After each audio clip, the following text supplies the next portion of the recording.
I don't read. I don't go to movies. I don't watch television. I don't read newspapers. I ignore the world.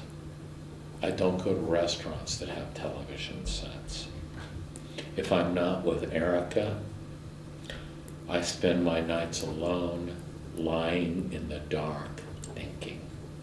This absence of partaking of the current culture allows me to devote more of my consciousness and hone my concentration on the periods of time that I need to write about. I never knew Mary Beth Hassard. She's a fiction. I was in love with a left-wing woman named Joan who had dark gray streaked hair. From '04 to '06, she dumped my ass. I moved to LA. I met a woman named Karen who was pregnant and had 2 kids. She wouldn't leave her husband for me.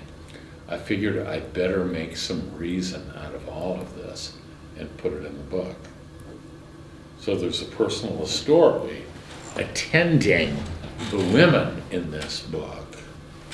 It's also the story of a lost boy, Don Crutchfield, who stands in for the lost man, me, with a murdered mother who ends up in a matriarchal society, a society formed of powerful revolutionary women. Maria Rodriguez Fontanet and her death, and she's a Dominican revolutionary who betrayed the 614 cause, is Don Crutchfield's way into the story. She's deliberately anticlimactic.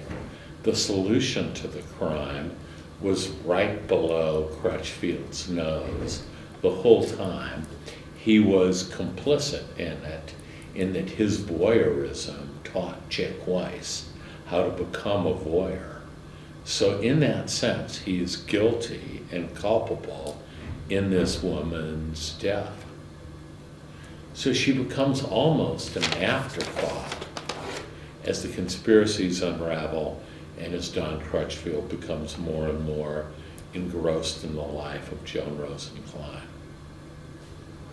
I came of age in a time of segregation in the South, and in a place where blacks couldn't buy houses north of Venice Boulevard in Los Angeles.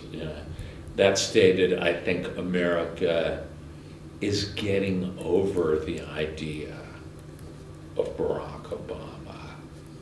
And it's just, everybody had their thrilling moment with him when he was elected in all his rhetoric. And I think he's very much a bewildered and decisive man. And I do not think he's a great leader.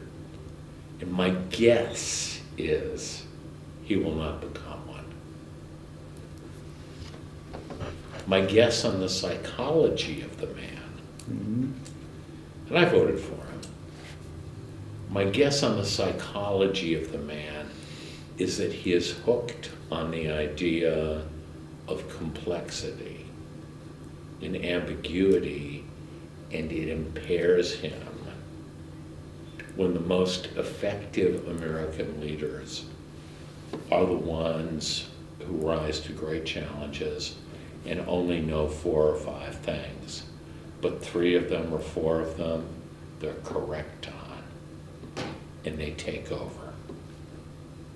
The greatest examples of this in the 20th century, of the men who came in and took over, were Theodore Roosevelt, Franklin Roosevelt, and Ronald Reagan.